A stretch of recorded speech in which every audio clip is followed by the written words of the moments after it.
Kemudian Allah mengatakan di ayat selanjutnya apa? Wattakhidu mim maqami Ibrahim musalla. Keren banget ayat ini. Dan jadikanlah makom Ibrahim sebagai tempat sholat. Nah, ditangkap ayat ini keliru lagi. Di Mekah ada makom Ibrahim, adanya di luar Ka'bah. Pada sholat di situ, padahal itu adalah area tawaf. Makanya setiap yang sholat di situ diusir sama polisi. Tarik. Jalan maksudnya. Tong sholat idinya. Dengarti. Dipanggil torik. Aduh sekarang saya dikasih nama sekarang. Pulang dari Mekah ganti nama. Jadi Atorik. Tolol. Eta teh jalan cek orang Arab teh tong didinya. Makanya banyak yang diusir tapi tetap aja pada sholat di sini. Karena pakai ayat ini yang keliru menerjemahkannya. Jadikan makom Ibrahim sebagai tempat sholat. Apa artinya? Sholatlah kamu di level Ibrahim. Makom tuh level. Jadi kalau kamu mau sholat di level Ibrahim, gimana caranya? Loh, Ibrahim itu baru sholat setelah jumpa dengan jati dirinya. Makanya beliau mengucapkan ya kalimat inni wajjahtu wajhiya lilladzi fatarus samawati wal ard hanifan wa ma ana minal musyrikin. Itu diucapkan oleh beliau tepat pada saat beliau sudah menyaksikan bintang, bulan, matahari di langit terdekatnya. Kan itu, sehingga ucapan beliau itu penuh tanggung jawab. Jadi gimana kalian supaya sholatnya seperti Ibrahim? Ya kenali jati dirimu. Masuki langit terdekatmu. Biar ketemu bintang, ketemu bulan, ketemu matahari. Setelah itu ucapanmu, inni wajjahtu wajhiya lilladzi fataras samawati wal ard. Aku hadapkan wajah batinku kepada zat yang telah menciptakan langit dan bumi. Nyambung langsung ke alam ahadiyah.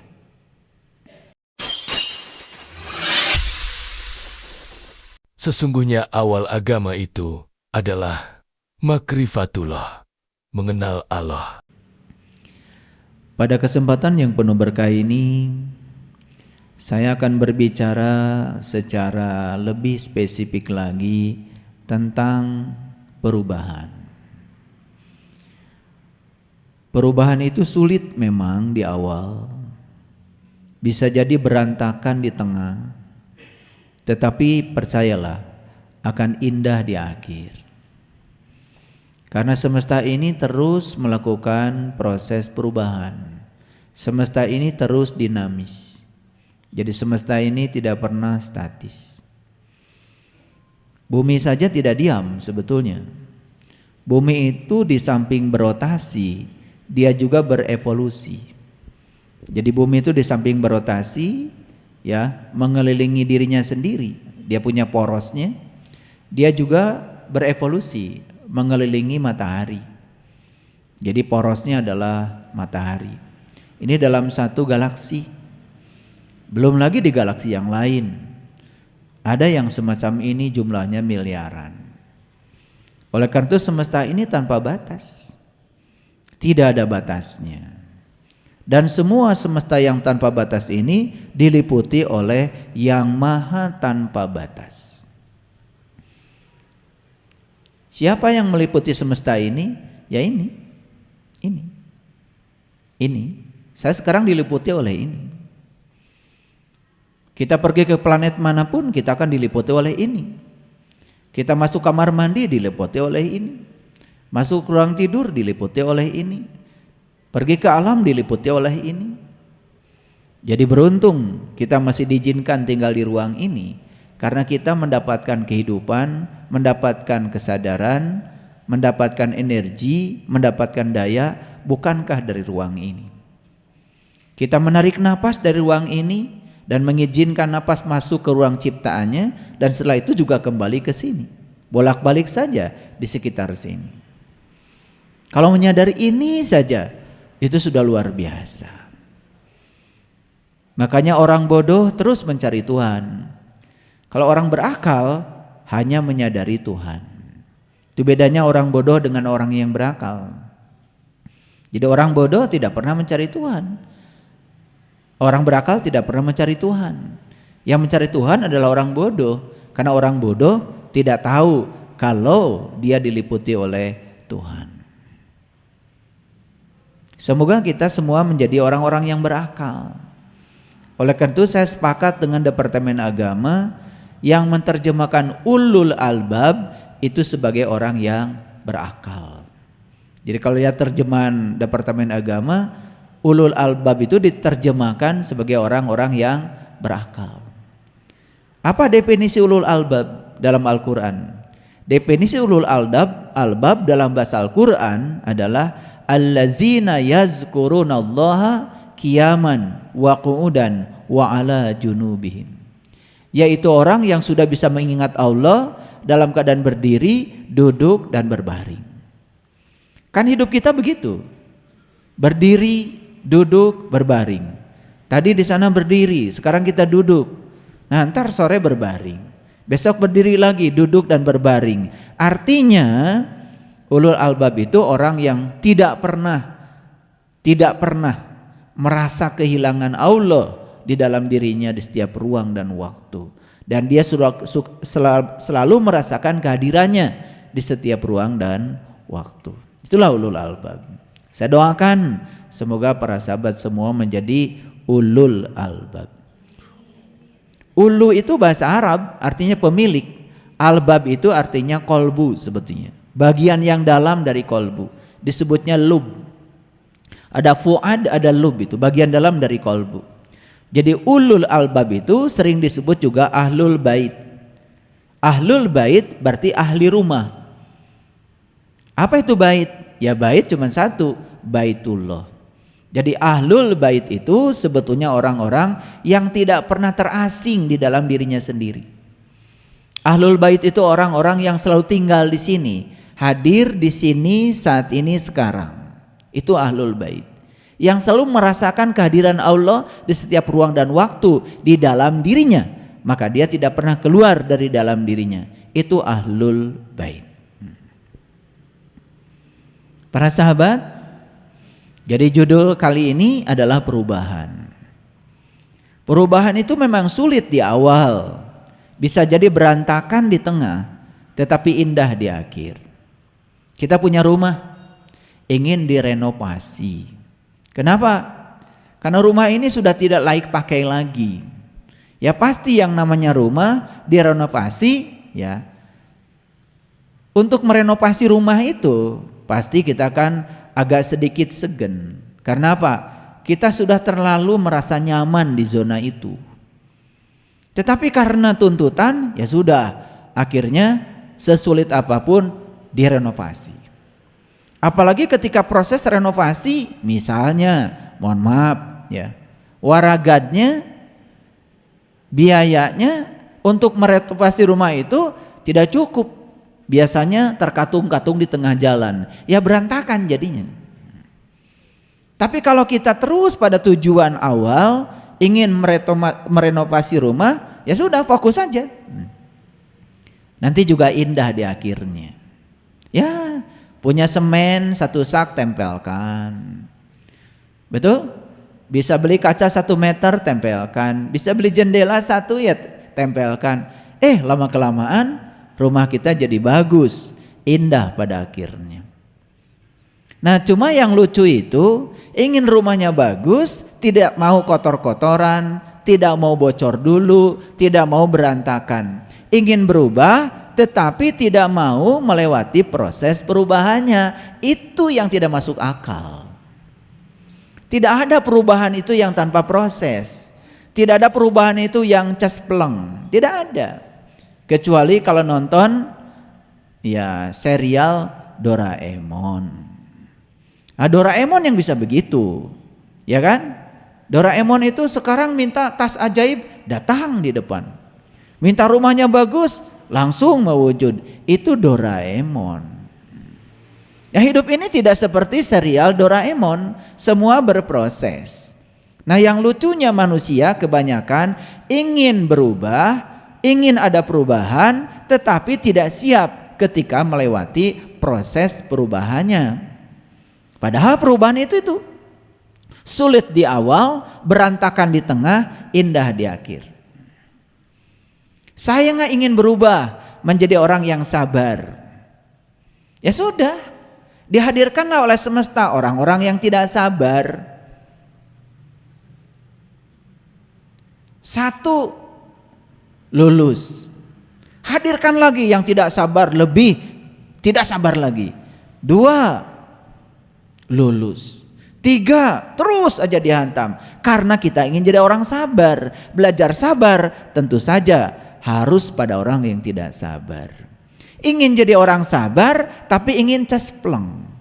Tidak mau menerima orang-orang yang tidak sabar. Itulah yang menyebabkan kita ingin berubah tetapi perubahan tidak pernah terjadi. Karena kita tidak siap melewati proses perubahannya. Lucu gak? Lucu kan? Lucu. Ingin jadi orang yang bijaksana, dikiranya menjadi orang yang bijaksana itu begitu. Orang bijaksana itu adalah orang yang setiap hari dihantam oleh segala sesuatu yang dia tidak suka, sampai dia bisa menerima yang tidak suka itu seperti dia menerima yang dia suka. Baru kebijaksanaan muncul. Sakit, sakit. Berantakan, yes.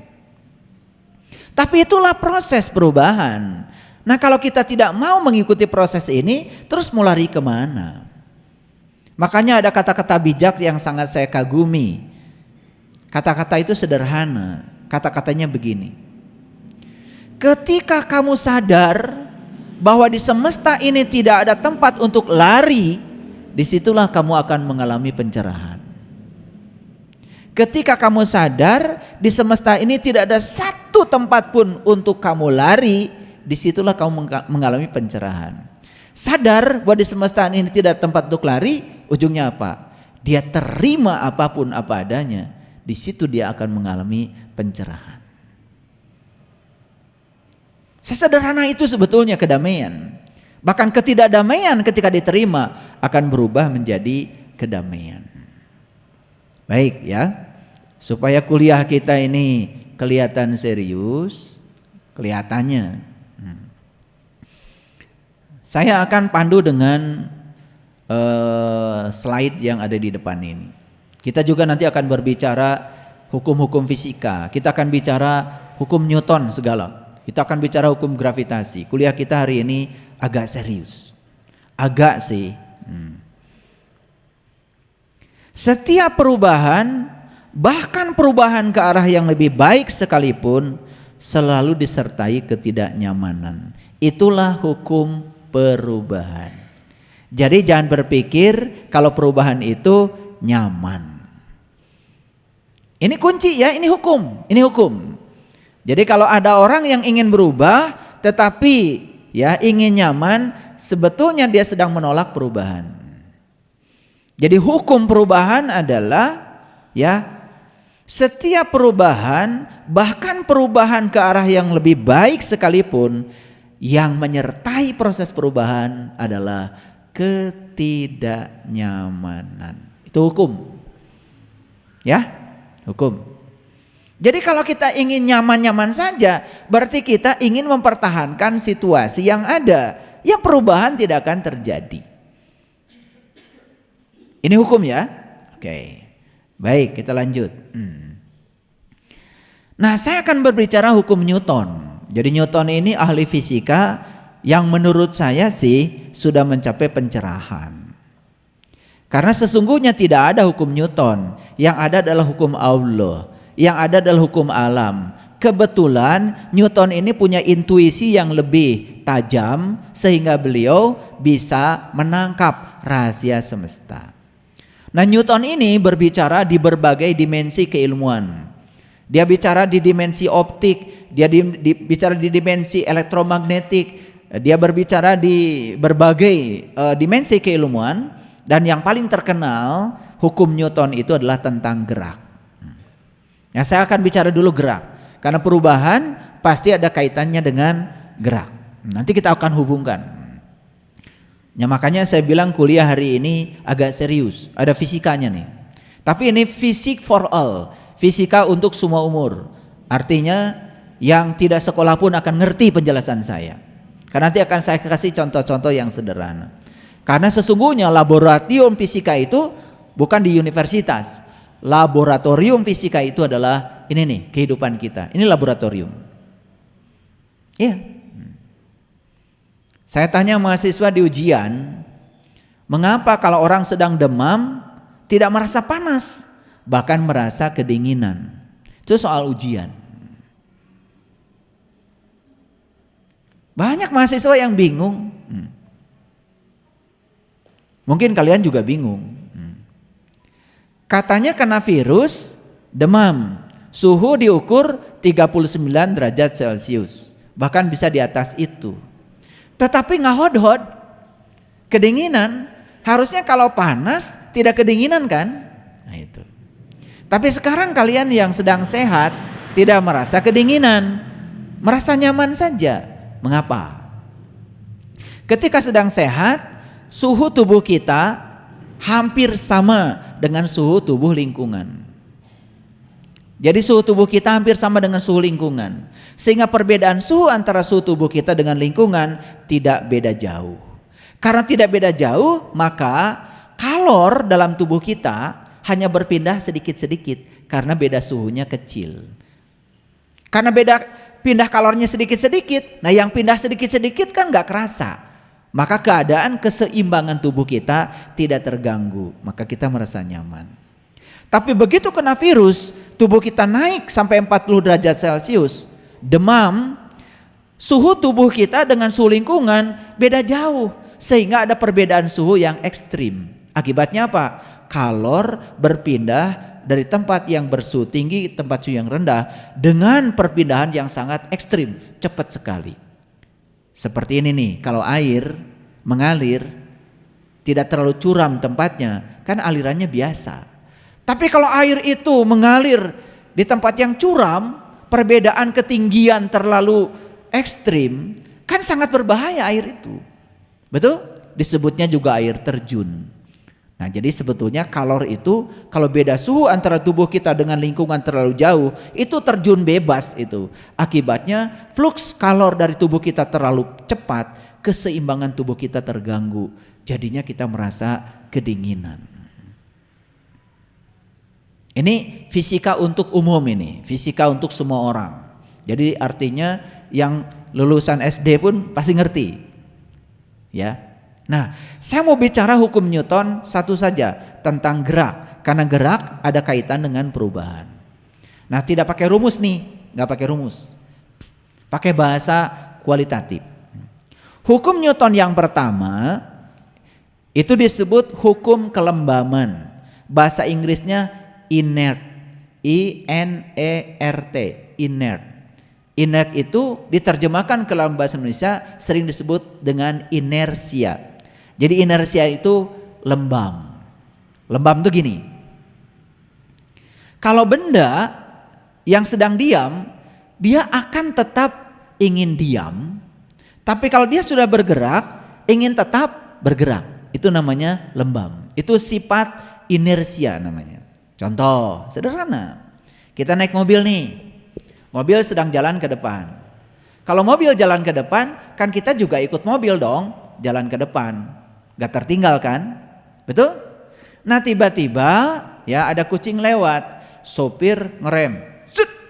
Mobil berhenti kan? Saat mobil berhenti, kita terus pengen ke depan. Betul? Karena kita sedang bergerak ke depan, ingin tetap ke depan. Buktinya apa? Sudah direm pun tubuh kita ke depan. Makanya penting kalau di mobil pakai sabuk pengaman. Itu tujuannya. Sabuk pengaman itu dibuat karena apa? Ini karena setiap materi itu punya sifat inert, punya sifat inersia, punya sifat kelembaman. Nah sekarang coba, kalau mobil sedang mundur ke belakang, direm sama, kita juga terjongkok ke belakang. Itu artinya tubuh kita ini kalau sudah diam, ingin selamanya diam, kalau sudah bergerak, ingin selamanya bergerak. Maka inersia ada dua, satu inersia fisik, yang kedua inersia mental.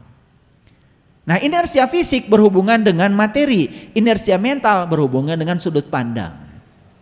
Yang paling sulit dirubah manusia itu adalah inersia mentalnya. inersia mentalnya. Kalau sudah begitu, ya ingin begitu. Tidak bisa dirubah. Nah, yang tidak bisa diubah jelas sulit untuk mengalami perubahan. Oke. Suka nimbang badan kan? Oke. Nimbang badan, apalagi yang takut gemuk, sering nimbang badan. Makin sering nimbang badan, makin gemuk. Karena apa? Takut gemuk. Itu hukum tarik-menarik. Jadi karena di otaknya ada kata gemuk, maka dia akan menarik semua potensi gemuk. Akibatnya apa? Akibatnya ya gemuk. Itu karena pikiran. Nah, hasil timbang badan apa? 56 kilogram. Betul? 70 kilogram. Betul? 80 kilogram. Apa sih sesungguhnya itu? Pernah nanya enggak? Enggak pernah nanya. Kalian enggak pernah nanya. Tapi Newton karena ilmuwan dia nanya, apa sih massa itu? Gitu. Newton itu nanya. Karena nanya ada jawaban dari semesta. Apa massa itu? Ternyata massa adalah ukuran kemalasan suatu benda terhadap gerakan. Ulangi, massa adalah ukuran kemalasan suatu benda terhadap gerakan. Makanya yang massanya besar 80 kilo, 90 kilo, apalagi kalau sudah 200 kilo, maka dia makin sulit bergerak. Jadi massa itu sebenarnya ukuran kemalasan suatu benda terhadap gerakan. Tetapi sesulit-sulitnya inersia fisik, ya masih bisa.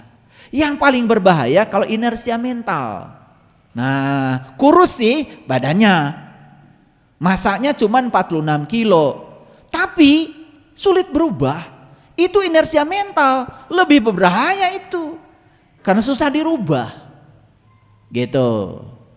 Saya sudah sholat kok 5 rakaat, 5 waktu 17 rakaat, gak pernah tinggal kok. Tetapi tidak ada yang berubah.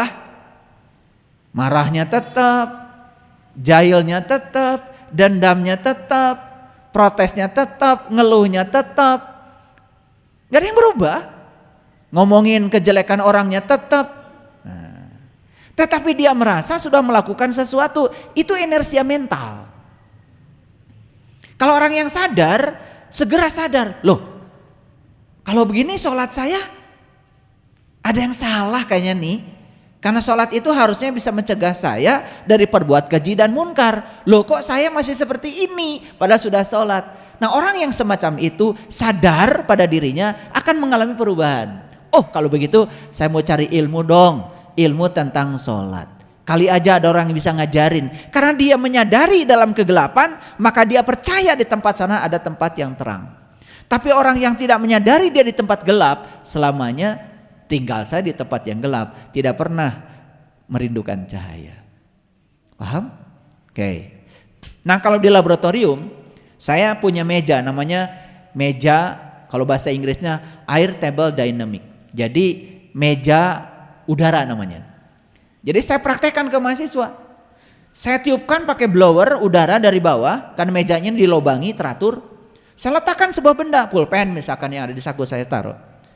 Pulpen ini saya sentring sedikit, terus aja bergerak, gak berhenti-berhenti. Karena kalau benda sudah bergerak akan selamanya bergerak. Loh, kenapa? Kalau benda kita mendorong meja, toh tidak bergerak terus? Ya karena ada gesekan antara meja dengan lantai. Itu yang menyebabkan dia tidak bergerak. Kalau dilicinkan akan bergerak selamanya. Karena ada gaya lain, bukan satu-satunya gaya yang bekerja pada benda. Baik, saya ambil kesimpulan supaya tidak terlalu dalam. Jadi ada sifat kelembaman. Kalau benda yang asalnya diam akan selamanya diam, kalau bergerak akan terus bergerak. Jadi perubahan itu yang paling sulit itu sebetulnya awalnya saja. Paham? Oke, itu namanya sifat inersia. Jadi inersia ada dua, ada inersia fisik, ada inersia mental. Nah, ada hukum kedua Newton. Nah, hukum kedua ini saya tidak akan bahas karena terlalu ruwet. Pokoknya kuncinya adalah setiap ada resultan gaya yang bekerja pada suatu benda, maka benda akan bergerak. Benda akan dipercepat. Benda akan mengalami laju perubahan momentum. Itu kata Newton. Lupakan aja, pusing dengernya. Dan saya tidak akan bahas itu. Cuman kuncinya adalah ketika kita mau bergerak, otomatis harus ada gaya, harus ada energi yang bisa membuat kita bergerak. Itu aja kuncinya, ya. Karena kalau pakai rumus, ya, rumusnya sigma F sama dengan ya DDT dari M dikalikan V, pusing kalian, pusing. Oleh karena itu kuncinya sederhana aja. Kalau ingin bergerak, berarti harus ada energi yang menggerakkan kita. Itu aja kuncinya. Nah, makanya hukum Newton yang kedua bicara tentang percepatan. Nah, percepatan itu apa? Percepatan ini kalau mobil mobil digas kan semakin cepat. Artinya dalam jarak 1 kilo asalnya ditempuh 1 detik, ini 1 kilo ditempuh hanya 0,5 detik. Jadi artinya waktunya dipersingkat tapi jarak yang tempuh sama. Makanya jarak Bandung-Jakarta ya kalau kecepatannya 60 km per jam ya tentu saja perlu 2 jam dong. Tetapi kalau dipacu 120 km per jam cuma sejam nyampe di Jakarta. Itu namanya dipercepat. Jadi dipercepat itu adalah memberikan energi tambahan pada diri agar kita mengalami kecepatan lebih dari kecepatan awalnya. Nah, itulah pentingnya kita ngasih energi tambahan pada diri. Itu hukum Newton yang kedua. Hukum Newton yang ketiga itu berbicara tentang aksi itu selalu menimbulkan reaksi. Aksi selalu menimbulkan reaksi. Jadi tadi ya sahabat kita di luar bertanya sama saya. Ayah katanya, kalau kita mengalami sebuah kejadian yang tiba-tiba kebetulan, itu dari siapa itu? Dari saya atau dari Allah? Nah, pertanyaan bagus.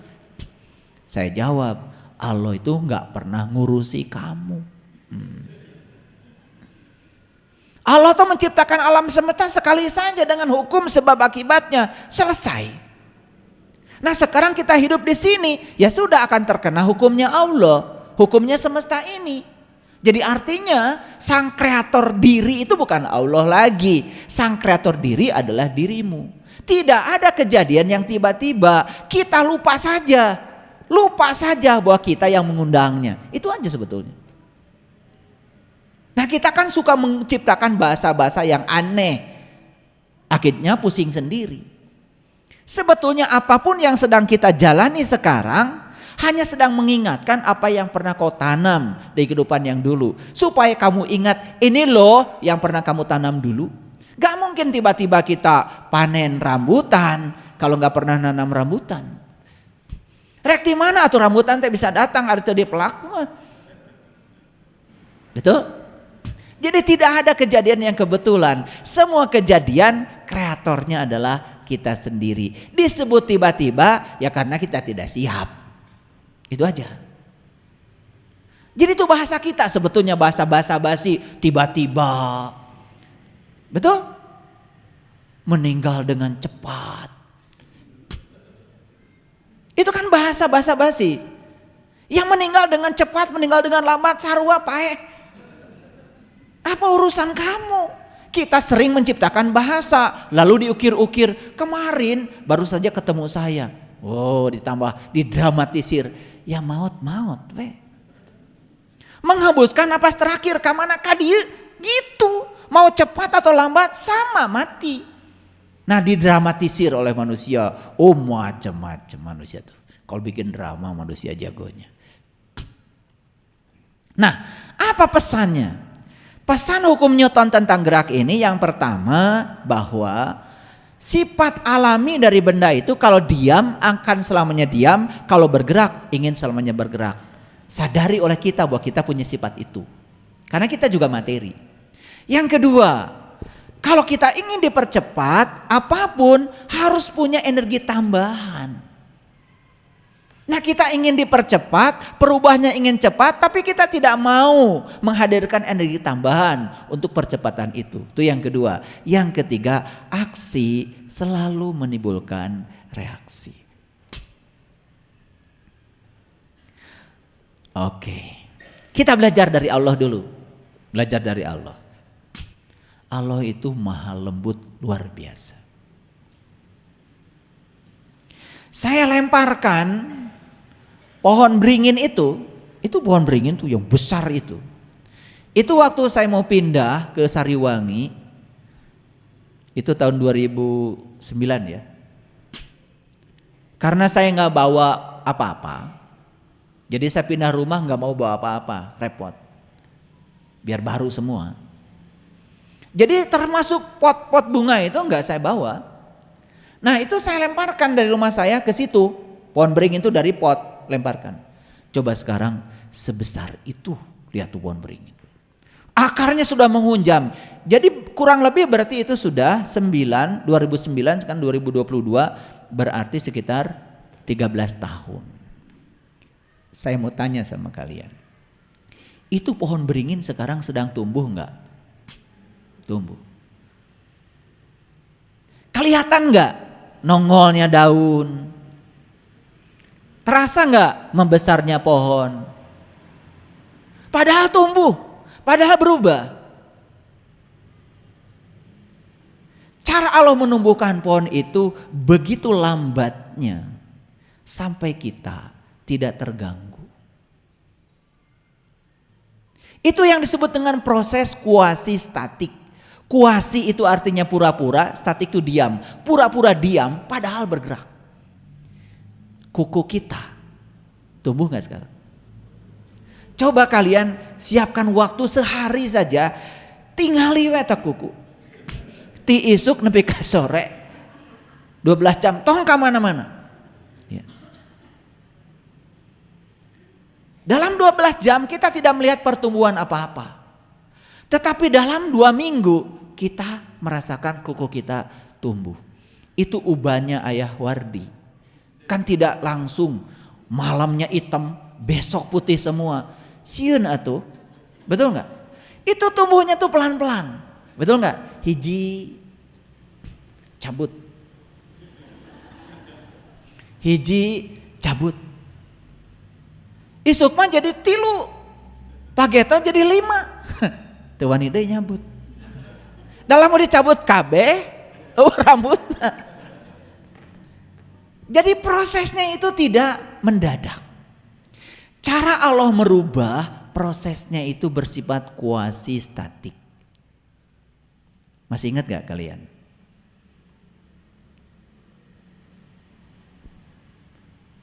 Tumbuhnya tubuh kita. Coba dari kecil. Makanya ada peribahasa Cina yang bagus. Alam itu tidak pernah terburu-buru tetapi mencapai. Karena yang bisa mencapai itu yang tidak terburu-buru. Yang terburu-buru malah tidak mencapai. Karena apa? Cilaka. Jauh. Sut naik sebelah motor. Tenepi kadi itu. Ngagoler di jalan.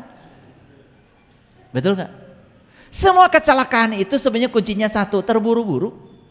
Geus puguh ada sen. Mobil mau belok kiri. Eta masih ngajakeun ka kiri eta motor. Yang ngagobrak. Tenepi kan itu karena terburu-buru. Alam mengajarkan tidak terburu-buru tapi kan mencapai.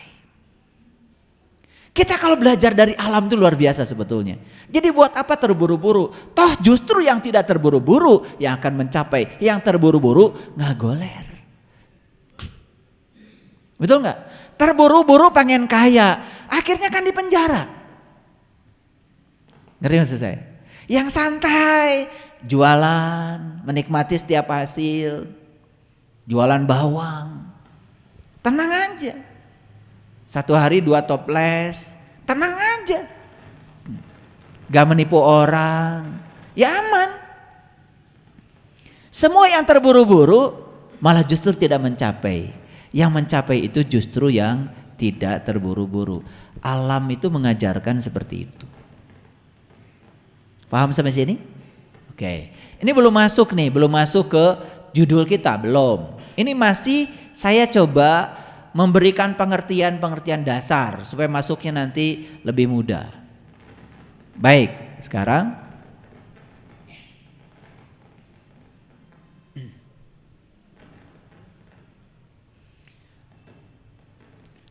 Islam mengajarkan seperti itu. Yang paling berbahaya itu kalau kita tidak sadar ketika kita melihat sebuah perubahan. Contoh, kita melihat foto waktu kecil. Lucu kan? Wih, lucu nih saya waktu kecil. Umur 3 tahun imut. Gitu. Begitu lihat kaca cermin, sekarang amit jadinya. Ya, ketika kita tidak siap melihat bahwa kita sudah berubah sebesar itu. Tapi alam ketika mengubah itu prosesnya demikian lambat.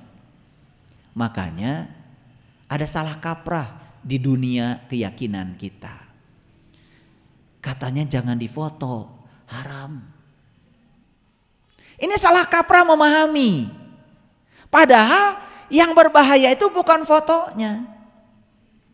Karena tidak ada foto tentang masa depan. Foto itu selalu tentang masa lalu. Mau ningali foto teh sok inget nu baheula. Jadi kita hidup ke masa lalu, itu yang haramnya. Ingat ke masa lalu itu haram. Fotonya mah enggak. Ada mahasiswa saya. Dia pelukis. Dia tunjukkan kepada saya, "Pak, ini lukisan saya juara waktu SMA." Mahasiswa di UPI. Saya tanya, "Kenapa kamu sekarang gak melukis lagi?" "Saya diajarkan guru agama saya, Pak, kalau melukis itu ternyata haram." Hayang panggih tajeng guru agama. Itu bakat yang luar biasa. Dia itu melukis itu luar biasa. Dia udah jadi juara di Jawa Barat ini, juara melukis. Di stop oleh guru agamanya, katanya melukis itu haram, lukisan itu haram. Itu salah kaprah memahami. Yang haram bukan lukisannya, bukan. Kan lukisan itu seperti patung, tararobah. Yang haram itu bukan lukisannya, sifat yang statiknya, sifat yang tidak mau berubahnya. Kayak patung, patung tuh nggak haram. Yang haram tuh sifatnya. Patung Pak Karno di sana di Soekarno-Hatta dengan Bung Hatta diresmikan waktu itu begini telunjuknya, nepi ka ayeuna kieu we terubah. Sifat yang tidak mau berubah itu yang berbahayanya. Jadi yang harus dikampakin itu bukan patung yang di luar diri, sifat mental kita, inersia mental kita, nu hese dirobahna tah eta. Itu yang haram. Jadi kita ini menerjemahkan sesuatu, aduh ceroboh. Solo goto, anak-anak didik kita dikasih racun-racun model gitu, kan kasihan. Patung itu karya seni luar biasa. Saya punya teman, dia pematung, didatangi serombongan orang yang mengatakan dirinya sudah soleh. Dan datang ke rumah teman saya itu tujuannya adalah mau demo. Sampai di rumah teman saya itu demo betul. Dan dia bilang, "Bapak ini berhenti bikin patung." Kenapa? Kalau Bapak bikin patung terus, malaikat tidak masuk rumah Bapak. Teman saya malah bersyukur. Bersyukur, semoga yang tidak masuk ke rumah saya katanya malaikat pencabut nyawa. Bahkan saya tidak akan mati-mati selamanya. Ini adalah demo yang didasarkan oleh kebodohan. Mari kita buka nanti ayat-ayatnya. Betul, Nabi Ibrahim pernah ngampakin patung. Tapi patung apa yang dikampakin Ibrahim? Berhala apa yang dikampakin Ibrahim? Apakah itu yang materi? No. Ibrahim pertama ngampakin patung yang ada dalam dirinya. Sifat yang sulit berubah pada dirinya. Itu yang sangat berbahaya. Sifat inersia mental yang ada pada dirinya. Itu yang berbahaya. Inilah sebetulnya titik awal kenapa saya hari ini mengusung sebuah tema besar, namanya adalah perubahan. Dan perubahan itu memang ya sulit di awalnya, berantakan di tengahnya, tetapi indah di akhirnya. Makanya gali sumur jangan berhenti di tengah. Kalau kalian gali sumur berhenti di tengah, ya sudah, badanmu kotor sama tanah. Dan itulah kebanyakan sekarang perjalanan kehidupan kita. Belajar spiritual berhenti di tengah. Belajar apapun berhenti di tengah, bolokot. Belajar apapun berhenti di tengah, berantakan. Belajar di sini, belum selesai sudah pindah ke sini, belum selesai pindah ke sini, terus aja shopping guru. Bolokot, gak kemana-mana. Seperti menggali sumur. Lihat penggali sumur, begitu ada batu, terus saja dia upayakan supaya batu bisa ditembus. Tidak pindah ke yang lain, karena apa? Ketika dia tergoda, udah pindah ke yang lain aja. Ini ada batu. Orang ya penggali sumur, dia sudah punya pengalaman.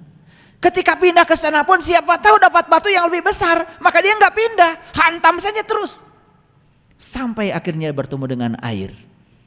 Begitu bertemu air, semua kotoran yang ada pada tubuhnya dilumatkan sama air. Bersih badannya. Itulah kalau belajar selesai. Nah, belajar kayak kutu loncat. Iya. Baru sebulan 2 bulan belajar dengan saya, besok udah ngilang. Udah ada di tempat lain lagi, belajar yang berbeda lagi. Reka mana? Itu karena terburu-buru, ingin cepat bisa, ingin cepat sakti, ingin cepat kaya. Ya.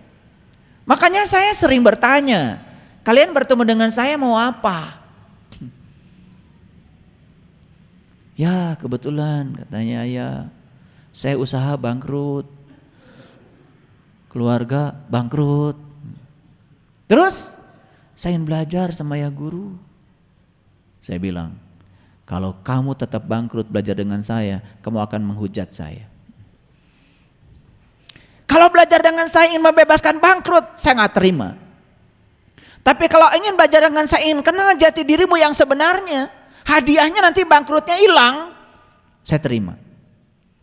Itu niat. Jadi kalau niat awal belajar ya meniti ke dalam diri, ingin benghar, ingin sakti, udah nggak usah ketemu saya. Saya tidak akan mengajarkan itu, saya akan mengajarkan kamu jadi manusia biasa, tidak mengajarkan kamu jadi manusia luar biasa. Di baledog getihan belajar dengan saya. Di kadek rahet belajar dengan saya. Saya tidak akan mengajarkan ilmu-ilmu yang kayak gitu ya, digolok, gak mempan. Buat apa ilmu itu? Ilmu yang kayak gitu ya, itu hanya dipelajari oleh orang-orang yang takut karena dia mau melakukan kejahatan. Makanya orang yang digolok gak mempan, tinggalnya di mana? Pasti juga di terminal. Orang yang baik tidak pernah takut, karena apa? Dia tidak pernah belajar digolok tidak mempan. Dia belajar gimana caranya supaya orang lain nggak ada yang ngegolok sama dia. Itu ilmu yang benar itu. Itu namanya ma'rifat rububiyah. Itu ma'rifat akhlak namanya. Salah alamat kalau belajar dengan saya ingin sakti. Salah alamat. Belajar sakti cari aja ilmu-ilmu rendahan. Dan sekarang ini masyarakat kita kan tertipu. Dikiranya orang yang sakti itu belajar ilmu tinggi. Orang yang sakti itu orang yang tidak siap untuk mengalami perubahan. Makanya orang sakti pasti didatangi oleh orang-orang yang mengalami inersia mental. Yang ingin jadi pejabat terus menjabat seumur-umur. Pasti orang sakti mendatangi yang begitu. Makanya saya nggak laku, nggak pernah ada yang datang sama saya.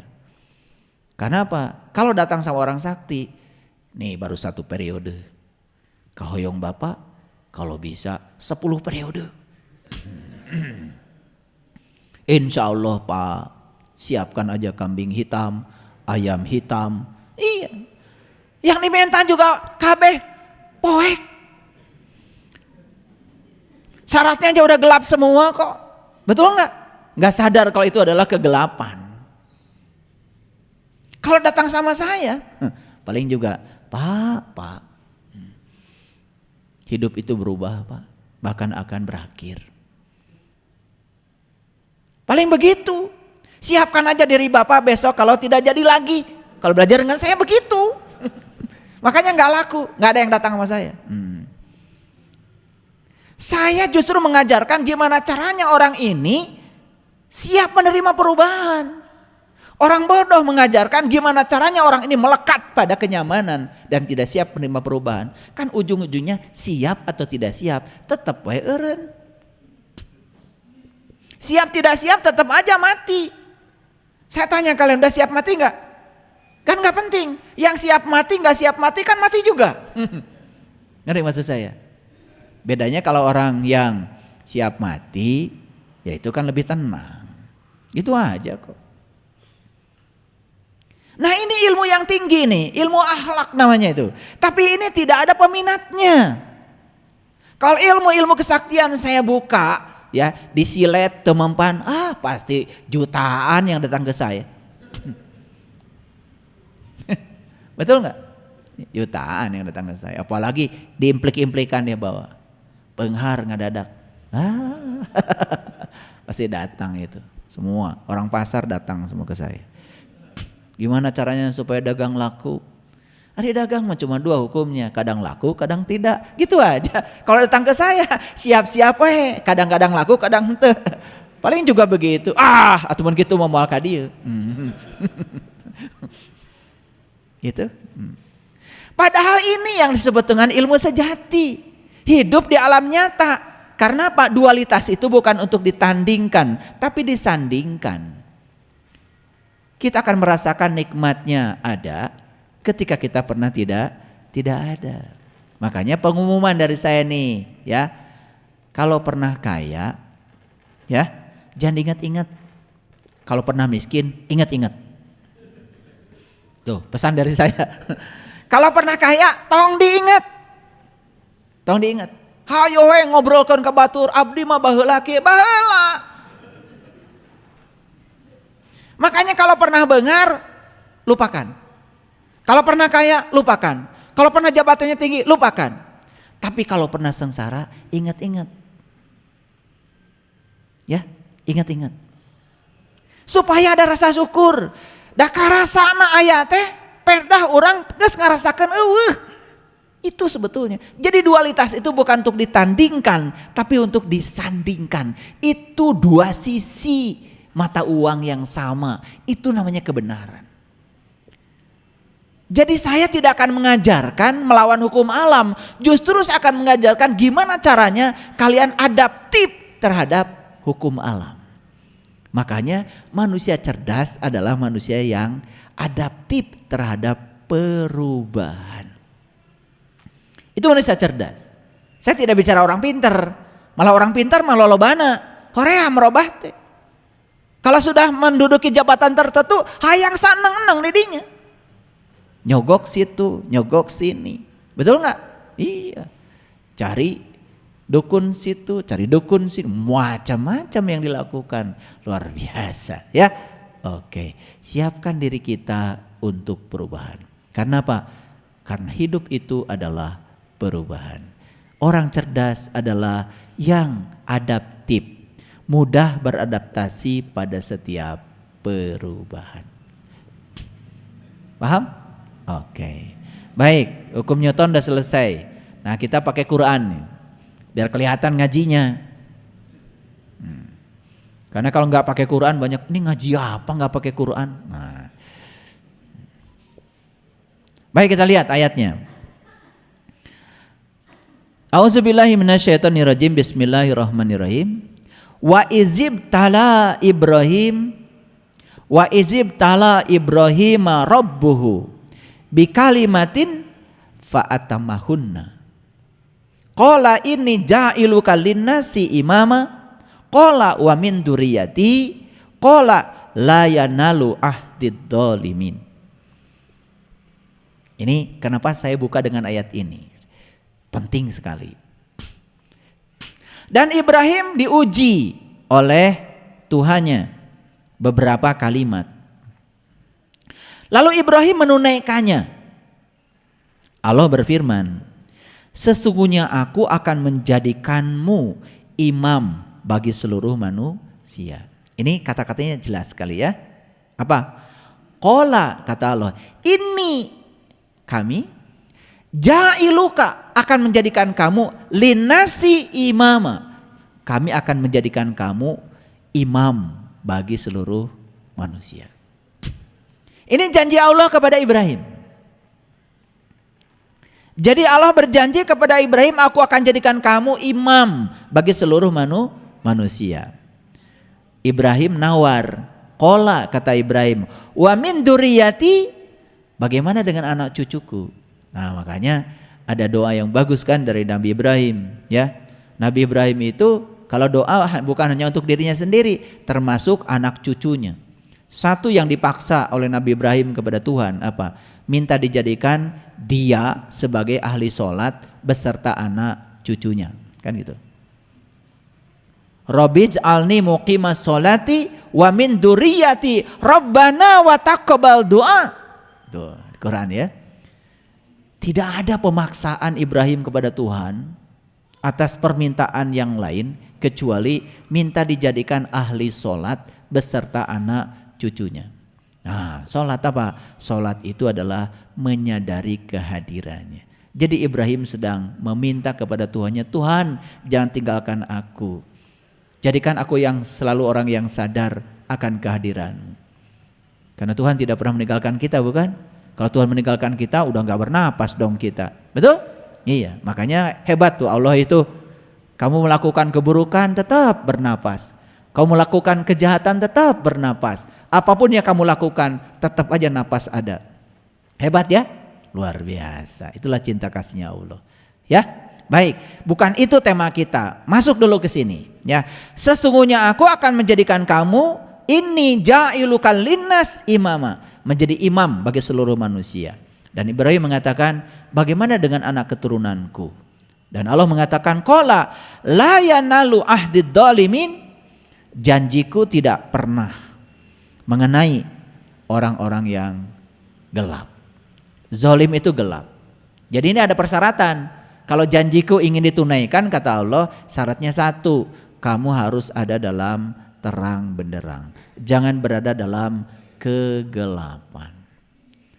Saya sudah jelaskan ya, kegelapan itu dua. Satu, serakah pada yang diinginkan. Dua, membenci yang tidak kita ingin. Itulah keserakahan. Jadi sebetulnya keserakahan pada yang diinginkan dan benci pada yang tidak diinginkan, itulah kotoran batin yang membuat batin kita gelap gulita. Oleh karena itu, siapkan diri kita untuk bisa menerima perubahan. Tong hayang dirinya wae, tong hayang kitu wae. Ya, gitu. Nah, apa kuncinya kok Nabi Ibrahim bisa jadi imam bagi seluruh manusia? Apa kuncinya? Lihat ayat berikutnya dulu. Jadi yang ini hanya janji dari Allah, Ibrahim akan dijadikan imam bagi seluruh manusia. Baik, kita lihat. Wa'id ja'alnal baita masabata linnasi wa amnan. Dan ingatlah ketika kami, ini terusannya. Kalau yang tadi itu ya Al-Baqarah 124. Yang ini Al-Baqarah 125, ini terusannya. Nah, dijanjikan untuk menjadi imam bagi seluruh manusia, tetapi masih ada lanjutannya. Lanjutannya apa? Wa'id ja'alnal baita masabata linnasi wa amna. Dan ingatlah ketika kami menjadikan rumah itu tempat kamu berkumpul. Kumpul siapa dengan siapa? Nah, ini banyak yang salah kaprah. Karena selalu saya berkumpul manusia dengan manusia. Salah. Sebetulnya rumah tempat berkumpulnya kamu dengan aku, kata Allah. Itu yang namanya jamaah. Di mana berkumpulnya? Di rumah yang Allah ciptakan. Di situ kita ketemuan, kata Allah. Di situ kita kumpul, kata Allah. Baiti itu adalah rumahnya Allah. Rumahnya Allah sudah dijelaskan oleh Allah. Langit dan bumi tidak akan cukup menampung zatku, tapi kolbunya orang yang beriman, itulah rumahku. Itu rumah yang harus kita kunjungi setiap saat. Kalau kita berkunjung ke rumah itu, Allah sudah siap menunggu kita. Gak pernah tidur, gak pernah ngantuk. Pintu gapuranya selalu terbuka. Tahu gapura? Jangan mangut-mangut kalau gak tahu. Kalau 17 Agustus pasti dibuatkan gapura. Betul? Lah, kenapa leluhur kita bikin gapuranya kok 17 Agustus? Karena 17 itu angka keramat. Bukan sekedar kemerdekaan bangsa, tapi 17 itu adalah sarana untuk memerdekakan diri, jiwa. Kuncinya cuma 2, 17, 10 dan 7. Itu kuncinya. Makanya kalau kita menggunakan kunci untuk meniti ke dalam diri, maka gapuranya selalu terbuka. Gapura dari gafur. Gafur itu ampunan. Jadi pintu gapura itu pintu ampunan. Kenapa dibuat 17 Agustus? Mungkin banyak yang gak tanya tentang itu. Padahal itu simbolik saja di leluhur kita. Kalau kamu ingin merdeka jiwamu, ingin merdeka batinmu, maka kamu harus menggunakan 17. Makanya surat Al-Isra nomor 17. Karena Isra itu perjalanan meniti ke dalam diri. Panggih jeung jati diri nganjang ka pageto. Gitu. Maka siapa yang sudah menemukan kebenaran dalam dirinya, maka kebenaran itulah yang akan membebaskannya. Makanya orang yang sudah menemukan kebenaran dalam dirinya, maka dia menjadi bebas, merdeka. Gitu ya. Nah, disinilah ya, aku kata Allah telah menjadikan rumah itu tempat kita kumpul loh. Gitu. Siapa Ibrahim? Ya Ibrahim itu bukan hanya sosok manusia di masa lalu. Kalian pun hari ini bisa menjadi Ibrahim. Makanya selesai kita cerita Ibrahim, berhenti cerita Ibrahim, lebih bagus menjadi Ibrahim. Cerita Ibrahim namanya learning to know. Menjadi Ibrahim learning to be. Menjadi Ibrahim. Selama ini kita cuma cerita Ibrahim. Oh dulu Ibrahim. Buat apa cerita masa lalu? Makanya foto kan haram. Karena foto selalu tentang masa lalu. Udah selesai masa lalu. Tinggal sejarah kok. Bagaimana kita sekarang menjadi Ibrahim di kehidupan yang sekarang? Dunia sekarang perlu Ibrahim yang baru. Perlu reinkarnasinya Ibrahim. Agak serius ya kita bicara ini. Pakai fisika, pakai ayat, agak serius kuliah kita hari ini. Kita lanjut ya. Rumah itulah rumah yang paling aman kata Allah. Maka di sini dikatakan wa ij'alnal baita masabatan linnasi wa amna. Rumah itu yang paling aman. Tidak ada di luar diri kita yang paling aman kecuali di rumah itu. Aduh, kalau sudah tahu cara masuknya ke rumah itu aman. Betul? Iya, aman.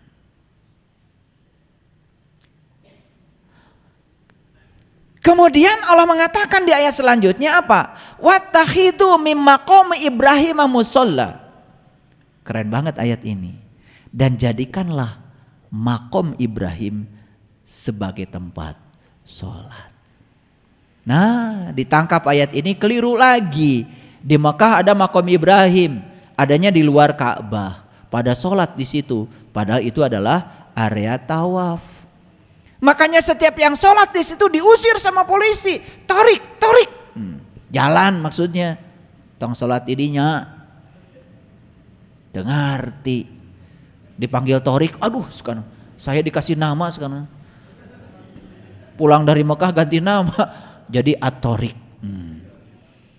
Tolol. Eta teh jalan cek orang Arab teh tong didinya. Makanya banyak yang diusir tapi tetap aja pada sholat di sini. Karena pakai ayat ini yang keliru menerjemahkannya. Jadikan makom Ibrahim sebagai tempat sholat. Apa artinya? Sholatlah kamu di level Ibrahim. Makom tuh level. Jadi kalau kamu mau sholat di level Ibrahim. Gimana caranya? Loh, Ibrahim itu baru sholat setelah jumpa dengan jati dirinya.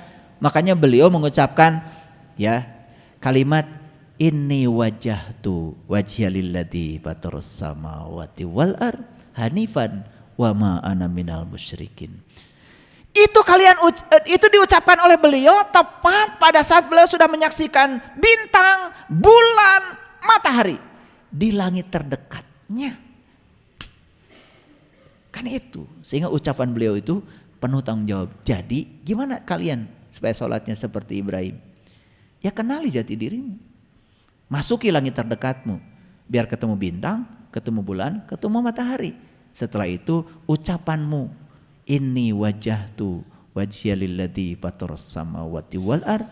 Aku hadapkan wajah batinku kepada zat yang telah menciptakan langit dan bumi. Nyambung langsung ke alam ahadiyah. Gitu.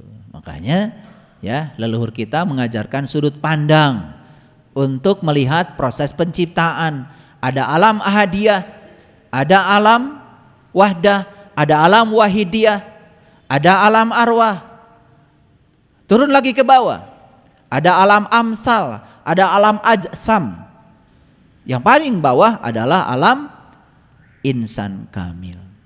Nah, ketujuh alam itu ada pada diri manusia. Makanya hanya manusia yang bisa menjangkau ketujuh alam itu. Manusia bisa menjangkau martabat tujuh alam itu. Karena manusia yang diberi alatnya. Makanya beruntung kalian jadi manusia. Kalau tahu cara menggunakan tubuhmu sebagai kendaraan untuk bisa menjangkau tujuh martabat alam itu. Tapi kalau jadi manusia tidak bisa menggunakan, itu keunggulan manusia. Summa rodadnahu asfala safilin. Jadi aspal. Jadi aspal. Ya, hidung, kepanasan, dijejekan ke mobil, ya udah. Hidupmu terus aja seperti itu. Hitam, gelap. Karena kita tidak memantaskan diri sebagai manusia yang sempurna. Nah, lalu kenapa saya bahas ini? Ini ada kaitan dengan proses perubahan tadi. Ibrahim itu akan dijadikan sebagai imamnya bagi manusia. Dan syarat untuk menjadi imamnya manusia, beliau harus bisa menyatu dulu, menunggal dulu dengan siapa? Dengan Tuhan. Di mana? Di rumah itu. Beliau harus berkumpul dulu di rumah yang aman tadi. Keren gak ayat ini? Makanya kalau kita mengikuti jejaknya Ibrahim, kita pun bisa mengalami ini. Bukan cerita, bisa mengalami ini. Makanya lihat ayat berikutnya. Dan telah kami perintahkan kepada Ibrahim. Apa perintah pada Ibrahim? Ini luar biasa. Apa? Antohiro baiti. Antohiro baiti. Bersihkan selalu rumah. Rumah mana yang harus dibersihkan? Itulah kolbu. Rumahnya Allah yang sebenarnya. Jangan kau kotori. Bersihkan kolbumu. Bersihkan kolbumu. Karena di situ kau bisa tawaf. Di situ kau bisa sujud. Di situ kau bisa ruku yang sebenarnya.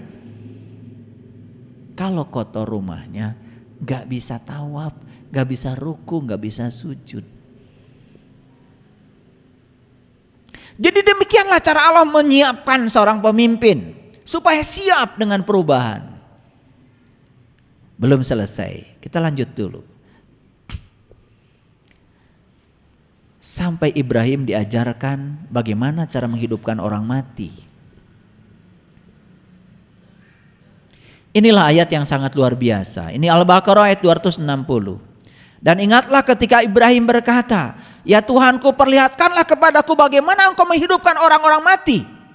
Ini bukan orang mati yang sudah mati dihidupkan, bukan. Ini orang yang hidup tetapi sesungguhnya hakikatnya mati. Mati apanya? Mati kesadarannya. Apakah di dunia ini semua orang yang kelihatan hidup itu semuanya hidup? Belum tentu.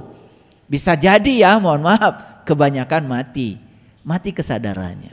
Dia sibuk di dunia tetapi tidak digerakkan oleh Tuhan. Dia hanya digerakkan oleh hawa nafsunya sendiri. Dia lupa bahwa datang ke dunia itu untuk kepentingan Tuhan, bukan untuk kepentingan dirinya. Apa yang menggerakkan dia? Cuman rasa takut dan rasa cemas saja. Maka sibuk tetapi tidak ada hasilnya. Itulah orang mati. Kelihatan sibuk tetapi sesungguhnya dia mati. Mati apanya? Mati kesadarannya. Ibrahim minta kepada Tuhan, Tuhan, perlihatkanlah kepadaku bagaimana cara Engkau menghidupkan orang mati. Allah berfirman, belum yakinkah kamu Ibrahim? Apa kata Ibrahim? Aku telah meyakinkannya Tuhan.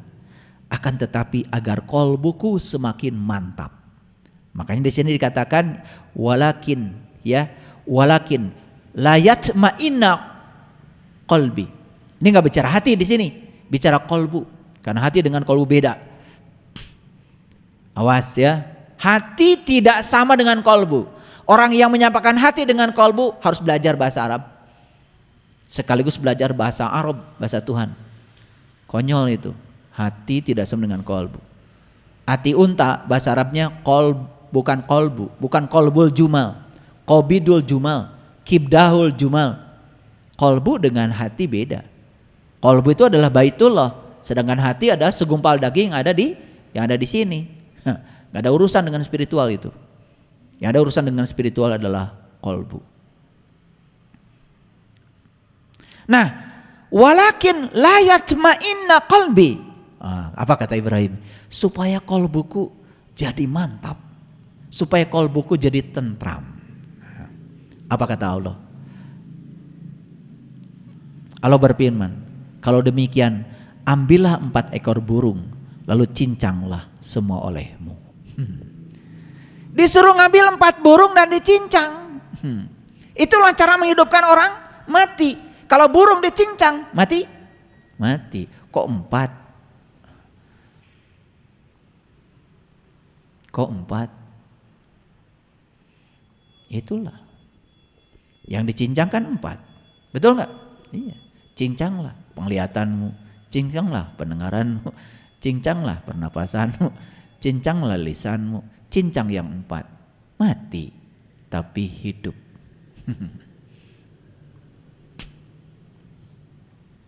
Keren banget ayat ini ya. Ini cara menghidupkan orang mati. Ambillah 4 ekor burung dan dicincang. Di mana cincangnya? Nih, luar biasa ya. Letakkan di atas tiap-tiap satu bukit, satu bagian dari bagian itu. Dicincangnya di bukit. Dicincangnya jangan di mana-mana, di bukit. Ya. Pusing-pusing sekalian, enggak apa-apa. Setelah dicincang di bukit, apa berikutnya? Kemudian panggillah mereka, mereka akan datang kepadamu dengan segera. Hidup. Setelah dicincang 4 ekor burung, hidup. Bangkit kesadarannya, mengalami kiamat. Luar biasa. Inilah cara menghidupkan orang mati. Nah, makanya agak serius hari ini ya kuliah pakai Quran biar kelihatan di pesantren.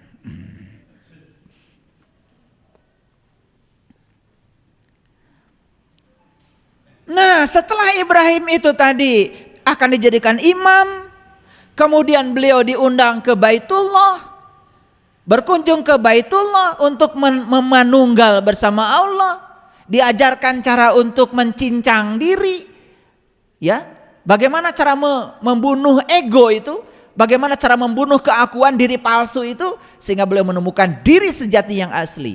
Berikutnya apa? Barulah Ibrahim keluar dari situ. Mulai beliau menata kehidupan. Apa yang ditata Ibrahim pertama kali? Lihat. Idz qala li abihi, dan Ibrahim berkata pertama kali kepada bapaknya, wa qaumihi, kepada kaumnya, ma hadhis, ya, ma hadhit tamasil. Tamasil itu amsal itu umpama. Makanya sering diterjemahkan tamasil dengan patung. Nah, itulah tamasil tuh misal tuh amsal, umpama, berarti bukan yang beneran, paham? Nah, itu sering diterjemahkan dengan berhala atau patung. Maka Ibrahim berkata pada bapaknya dan kaumnya, patung-patung apakah yang kamu tekun beribadah kepadanya?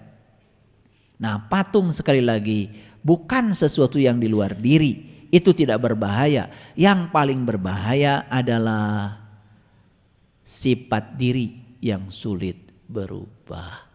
Itu yang harus dikampakin. Nah, ini masuklah ke tema kita ini, yaitu memasuki perubahan. Jadi kalau ingin merubah semesta ini, kuncinya satu, kampakin dulu dong. Kampakin dulu sifat-sifatmu, merasa paling benar, merasa paling soleh, merasa paling hebat, merasa paling tahu. Semua orang di luar dirinya salah, semuanya masuk neraka, hanya dirinya yang masuk surga, begitu? Kampakin dulu tuh patung-patungmu. Karena itu awal perubahan, di situ merubah tuh ke dalam diri. Nah, ada ayat selanjutnya. Apa katanya? Maka Ibrahim membuat patung-patung itu hancur berpotong-potong, tak terkecuali patung-patung yang paling besar. Jadi yang dilakukan oleh Ibrahim untuk mengubah semesta ini ketika beliau akan dijadikan imam, apa? Ke dalam. Nah itulah bedanya pemimpin masa lalu dengan pemimpin masa kini. Kalau pemimpin masa lalu melakukan perubahannya ke dalam dulu, dan kebanyakan pemimpin masa kini melakukan perubahannya keluar. Hayang batu robah ari dirina embung. Teu meunang ta narkoba teh keur batur mah.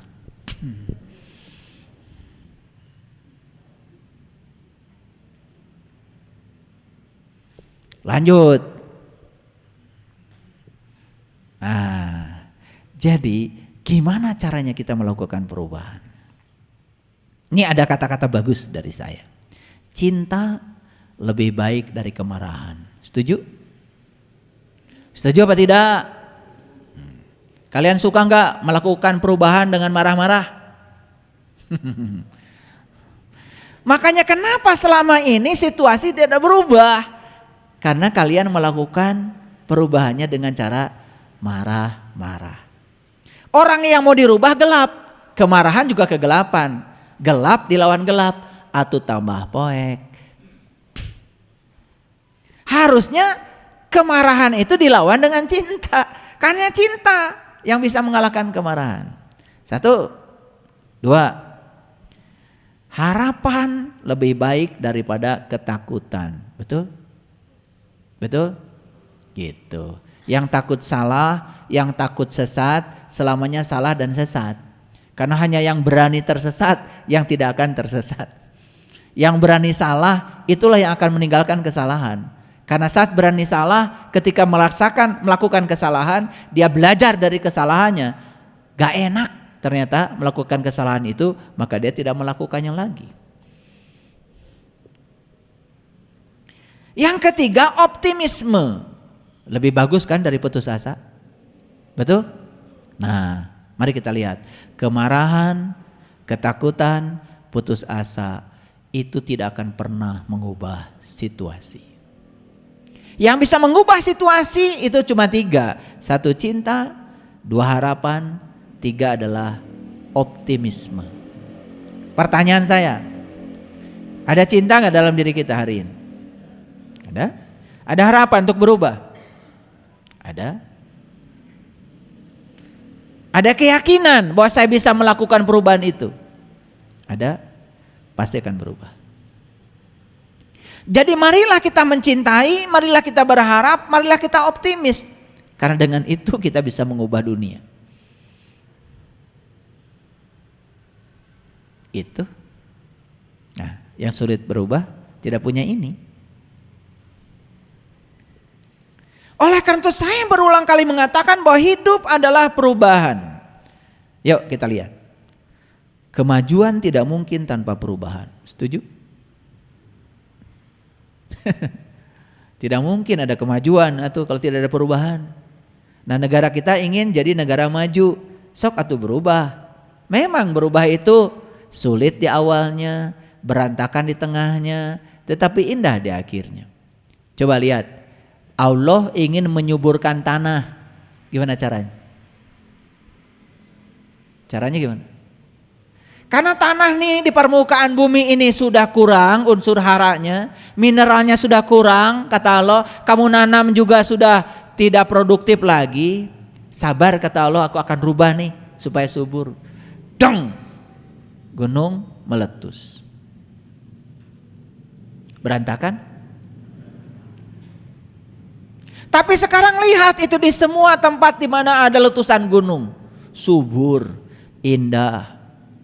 Saya kemarin pergi ke Gunung Papandayan sama teman-teman yang mau jadi panitia untuk milad. Indah sekali ya ayah di sini, ya. Tanamannya kan subur sekali ya di sini. Lihat di bawah Gunung Papandayan itu, wah kentang, kubis, kucai. Luar biasa. Naik lagi ke atas, pemandangannya indah tuh dari atas. Bekas letusan gunung, luar biasa. Berantakan gak dulunya? Sulit di awal, berantakan di tengah, indah di akhir. Begitulah cara semesta melakukan perubahan. Hebat gak? Coba, di setiap ada letusan gunung, selalu ada tempat wisata. Betul nggak? Di Bandung ada Gunung Tangkuban Perahu. Kesana lagi di Ciwidey ada Kawah Putih. Di sana ada Gunung Merapi, saya juga udah ke sana. Naik jeep tuh ke atas. Luar biasa. Ada pemandian air panas. Di situ ada cottage, ada resort, ada hotel. Betul? Luar biasa. Pergi ke Garut, ada yang namanya Darajat Pas. Itu dari Kawah Darajat itu. Air panasnya luar biasa. Segar itu, mandi di sana.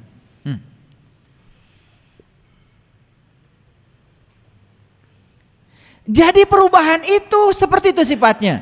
Sulit di awal, berantakan di tengah, tetapi indah di akhir.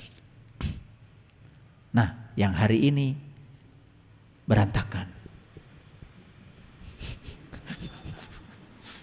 Karena kalian gak sadar bahwa sebetulnya proses belum selesai. Keluarlah di sini pesimisme, keluarlah di sini putus asa. Karena yang dilihat adalah kenyataan hari ini yang berantakannya. Padahal semesta sedang melakukan perubahan. Dan semesta itu tidak akan pernah membiarkan diri kita, tidak akan pernah kita dibawa oleh semesta untuk berubah. Cuman kita sering tidak ikut menari dengan tarian kosmik dari semesta ini. Betul? Akibatnya apa? Seperti kambing. Kalau diikat kemudian dia ikut sama yang nuntun, gak sakit. Tapi diikat kemudian merod, tidak mau ikut yang nuntun, sakit jadinya. Jadi sakit itu karena merod. Sakit itu karena gak mau ikut. Jadi sudah dituntun kita oleh Allah, tapi gak mau ikut Allah, sakit. Sudah dituntun sama Allah, gak mau ikut Allah, sudah gagal, bangkrut, menderita. Jadi semua penderitaan kita hari ini hanya alarm bahwa kita gak mau ikut Allah. Gitu aja. Jadi itu alarm supaya kita pulang sebetulnya. Kemajuan tidak mungkin tanpa perubahan. Dan mereka yang tidak dapat mengubah pikiran mereka tidak bisa mengubah apapun. Masih ingat klausul saya? Nasib itu ditentukan oleh karakter. Karakter ditentukan oleh kebiasaan. Kebiasaan ditentukan oleh tindakan. Tindakan ditentukan oleh kata-kata. Kata-kata ditentukan oleh pikiran. Jadi sumbernya perubahan nasib adalah pikiran. Jadi oleh karena itu maka ingin melakukan perubahan dalam hidup, ubah aja pikiranmu. Masa lalu tidak bisa diubah, tapi ketika pikiran tentang masa lalu diubah, kan rubah. Semudah itu sebetulnya. Jadi semuanya sudah ada di sini.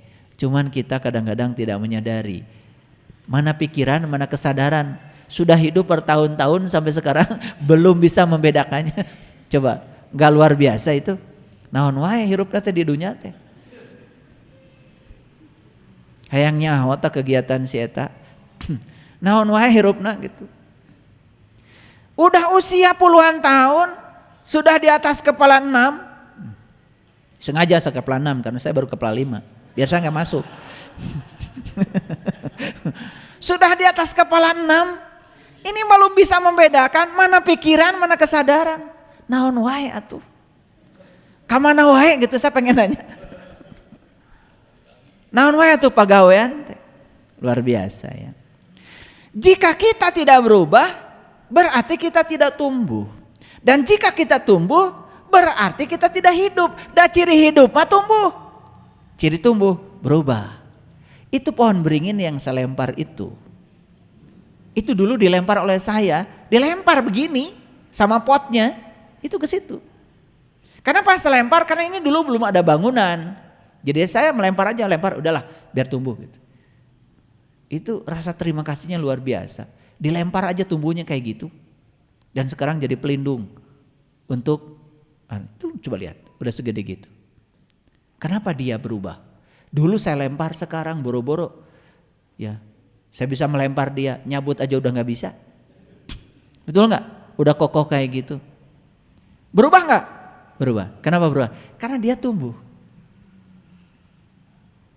Kenapa tumbuh? Karena hidup. Jadi hidup, tumbuh, berubah, itu ciri hidup.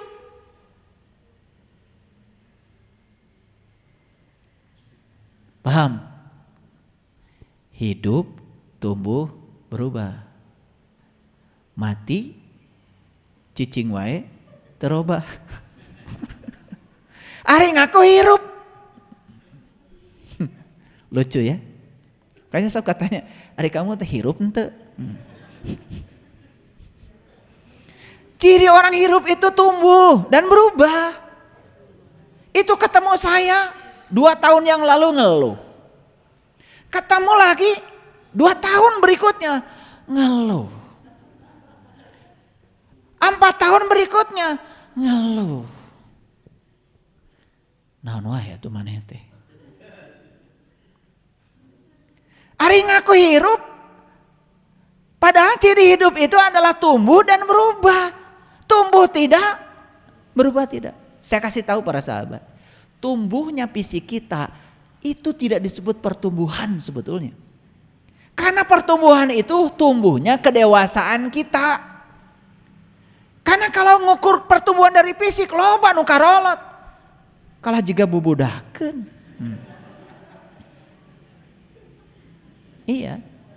Aing aku mah kolot tapi bubudakeun.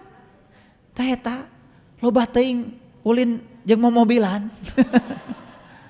Iya. Ya, yang sebelah sini nih, yang sebelah kiri sini. Kalau kalian masih bubudakeun, loba teuing nyoo momobilan. Yang sebelah kanan lamun bubudakeun keneh, loba teuing nyoo orok-orokan. Karena itu ya terjebak oleh permainan. Tidak dapat pelajaran dari permainan ini. Jadi yang sebelah sini bubudakeun, ibu budakeun. Nu ieu mah resepna orok-orokan, nu ieu mah resepna momobilan. Gitu. Disebutna teh ku budak ayeuna mah apaan? Mager. Saya juga gaul, tahu anak muda. Karena punya anak gadis, mager, malas gerak. Sudah mager fisiknya, iya. Udah tidak berhenti makan. Mager juga mentalnya. Ini kalau sudah mager urusan mental, ini luar biasa. Maaf ya, saya tuh menghargai kalian yang datang ke tempat ini. Saya yakin ya, kalian tuh orang-orang yang mau berubah. Yang sadar kalau kalian ada dalam kegelapan, sadar bahwa sebetulnya di tempat sana ada cahaya. Ketika sadar bahwa kita ada dalam kegelapan, maka kita akan menemukan cahaya. Tapi orang yang tidak sadar kalau selama ini dia tinggal dalam kegelapan, tidak merindukan cahaya. Jadi saya kasih tahu ya, Allah itu akan menghendaki orang-orang yang punya kehendak. Kalau kalian mau berubah, semesta akan menyediakan sarana untuk perubahan itu. Percayalah. Di mana ada keinginan, di situ akan ada jalan. Ini jalan dibukakan luar biasa. Ya, keren ya. Jadi saya ucapkan selamat deh. Walaupun masih mager-mager, tapi lumayan lah. Udah datang di sini berarti udah mau berubah. Kenapa mau berubah? Sian disebutkan paeh. Habis kajian gini kan gampang ya, kajian dengan saya. Sian disebutkan paeh. Hayang disebut hirup. Dah hirup pa tumbuh. Betul? Tumbuh berarti berubah. Awas ya, bukan tumbuhnya fisik sekali lagi. Karena pertumbuhan fisik tidak masuk dalam konteks perubahan. Yang saya maksud di sini adalah tumbuhnya kedewasaan kita. Ya. Jadi ulang tahun itu ulang tahun. Kenapa sering meniup lilin? Tiup lilinnya, tiup lilinnya. Ngarti gente? Paham nggak? Ini yang suka ulang tahun, ditanya tiup lilin juga nggak ngerti. Tapi hayang we tiup lilin teh, teu ngarti oge. Lilin itu datang dan pergi. Karena yang tidak datang pergi ini nih keabadian. Nih, Sang Hyang Taya. Aya we, tiba heula ge kieu we. Lilin mah aya jeung eueuh. Diayakeun ku urang, nu ngayakeun, dieuweuhkeun ku urang. Aya ku ayana, eueuh ku eueuhna. Gitu lilin. Artinya kalau sudah dewasa, sudah ulang tahun, harusnya menjadi dewasa. Apa artinya? Harus sadar, aya jeung eueuh teh jeunan urang. Kan lilin kadang nyala, kadang tidak. Itu aja. Yang ada tuh ini nih Sang Hyang Taya. Aya we ieu. Betul? Itu. Dan lilin juga lambang dari cahaya. Cahaya mendatang dan pergi. Panon poe itu adalah tinggal dalam kegelapan. Awas jangan salah. Matahari itu tinggal dalam kegelapan. Kenapa? Terang. Karena sekarang ini ya gelapnya dia, penutupnya dia, gelapnya dia ditutupi oleh cahaya dia sendiri. Makanya gelapnya nggak ada. Coba bumi kita. Ini sekarang terang, ya. Nanti malam ini terang pergi. Sesana naon? Sekarang saya tanya, apakah di balik terang ini ada gelap? Ada. Gelap itu abadi, sedangkan terang datang dan pergi. Kayaknya nanti belajar meditasi di tempat yang gelap sekali. Nanti saya ajarkan nanti. Tidak gelap. Justru di situ kita menemukan kesejatian. Karena cahaya itu datang dan pergi. Yang abadi adalah kegelapan. Jadi ditiup lilin. Artinya cahaya itu datang dan pergi. Yang abadi adalah kegelapan. Jadi ketika ditiup, kembalilah pada kegelapan. Kembalilah kepada keabadian. Gitu maksudnya. Suka ulang tahun kan? Dirayakan, ngerti gente. Potong kue. Ah ini saya nggak bisa nih kalau ini ngertiin. Ini nggak ada ini. Kalau sudah masuk sini nggak ada. Ya udah makan aja. Jika kita mengubah cara kita untuk melihat sesuatu, hal-hal yang kita lihat berubah, betul? Jadi sebetulnya perubahan tidak selalu keluar. Kalau kita ingin ya melakukan suatu perubahan, bisa juga kita melihat cara kita melihat. Kita mengubah cara kita melihat sesuatu. Begitu kita mengubah cara melihat sesuatu, hal-hal yang kita lihat berubah. Betul? Hebat sebetulnya. Nah kita ini sulit untuk mengubah cara di sini. Cara melihat susah dirubahnya. Hayang gitu wae. Yang ingin berubah itu yang dilihat. Padahal yang dilihat kita tidak punya kuasa mengubahnya. Kita hanya punya kuasa untuk mengubah cara melihat. Gitu. Betul gak? Iya. Gimana cara melihat Bandung supaya robah? Lihat Bandung jangan dari beca. Coba lihat Bandung dari ketinggian. Robah itu. Bandung teh dilihat dari cara yang berbeda, dilihat dari tempat yang berbeda. Sama kehidupan kita seperti itu. Ya. Kedewasaan adalah ketika kita berhenti mengeluh. Kedewasaan adalah ketika berhenti membuat alasan. Dan orang yang terus mengeluh, orang yang terus membuat alasan, sebetulnya dia sedang tidak mau mengubah dirinya. Jadi lihat saya semuanya. Saat kita berhenti mengeluh, saat kita berhenti membuat alasan, berarti saat ini pula kita sedang melakukan perubahan. Paham? Oke. Jadi hidup tidak menjadi lebih baik secara kebetulan, tetapi menjadi lebih baik karena perubahan. Jadi mengandalkan kebetulan dalam hidup tidak lebih baik. Tetapi kalau ingin lebih baik hidup, rubah. Contoh, caringin, pohon beringin, saya lempar tumbuh. Gimana ya kalau saya tanam di tempat yang merenah, betul nggak? Mungkin kan lebih baik lagi, kan begitu. Makanya kalau ada perencanaan mungkin lebih baik. Langkah pertama menuju perubahan adalah kesadaran. Langkah keduanya adalah penerimaan. Inilah pentingnya, kesadaran, penerimaan. Aduh, ini dua kata yang mahal, kesadaran dan penerimaan. Jadi langkah pertama menuju perubahan adalah sadar. Langkah kedua adalah menerima.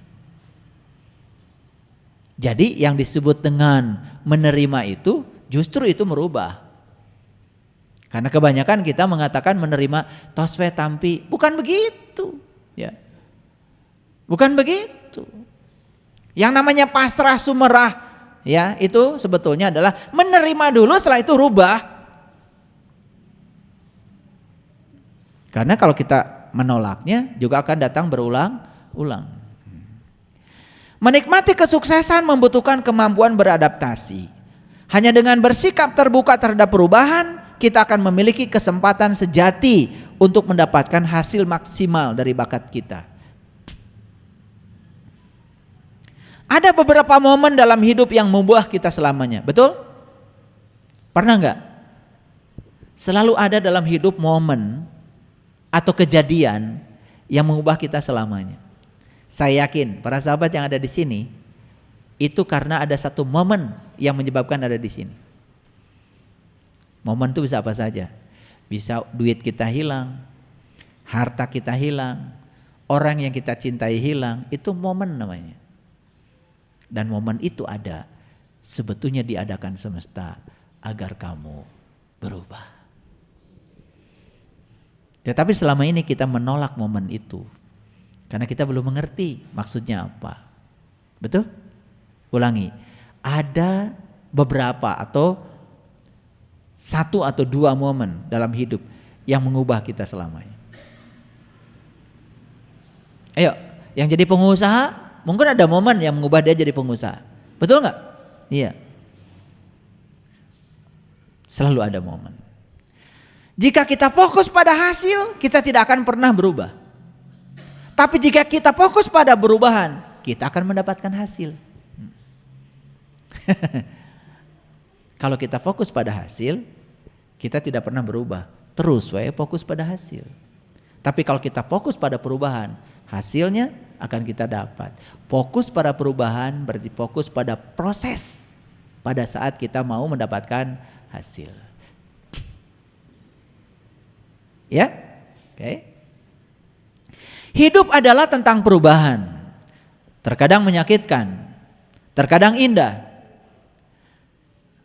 Dan sebagian besar waktu adalah dua-duanya. Setuju? Ulangi lagi. Hidup itu tentang perubahan, kadang menyakitkan, kadang indah. Nah, sebagian besar waktu isinya apa? Dua-duanya. Jadi sebetulnya menyakitkan dan indah itu akan selalu hadir. Ternyata kesedihan dan kebahagiaan itu serumah. Tahu? Di ruang tamu ada kebahagiaan, di kamar sudah menunggu kesedihan. Saima. Sadar bahwa dua-duanya serumah. Jadi apa yang mau kita tolak? Serumah. Mengkhawatirkan sesuatu yang tidak dapat kita ubah selamanya akan menjadi pemborosan terbesar waktu kita. Itulah selama ini kita memboroskan energi dan waktu hanya memikirkan sesuatu yang jelas-jelas teu bisa dirubah. Tanu nyari hati teh. Ngabeakeun energi dan waktu. Ada nggak orang nyeri hati, sakit hati karena masa depan? Ada? Makanya tong minang ting ningali foto.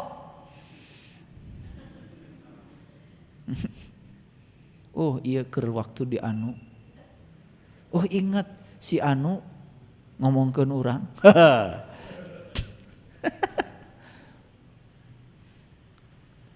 Makanya kalau saya bersyukur waktu kecil saya nggak punya foto. Rek sanu motona. Makanya saya tidak ada kalau ditanya apa kenangan waktu kecil, nggak ada. Coba keur ngalasuluh di foto, sedih kan? Iya keur ngalasuluh baheula gitu. Labuh deui kawahangan. Sedih, makanya alhamdulillah saya mah tidak punya foto masa kecil. Makanya saya lihat masa sekarang aja. Saya juga jarang-jarang lihat album gitu. Beda ya dengan ibu-ibu. Bukan. Terus dibukaan teh baeud deh. Salah sorangan dari tinggalian wae. Ya. Kamu saya tidak terlalu tertarik ya untuk menyimpan foto. Ya kecuali Kang Dadan. Karena harus ada arsip. Kalau saya di sini nggak ada foto. Nggak ada. Udah foto milad yang lalu udah pupus sekaliwat. Gitu. Tapi kalau bagian dokumenter mah perlu ya. Mengkhawatirkan sesuatu yang tidak dapat kita ubah selamanya akan menjadi pemborosan yang terbesar. Apa yang tidak bisa kita ubah? Masa lalu. Kemarin saya pintar, jadi saya ingin mengubah dunia.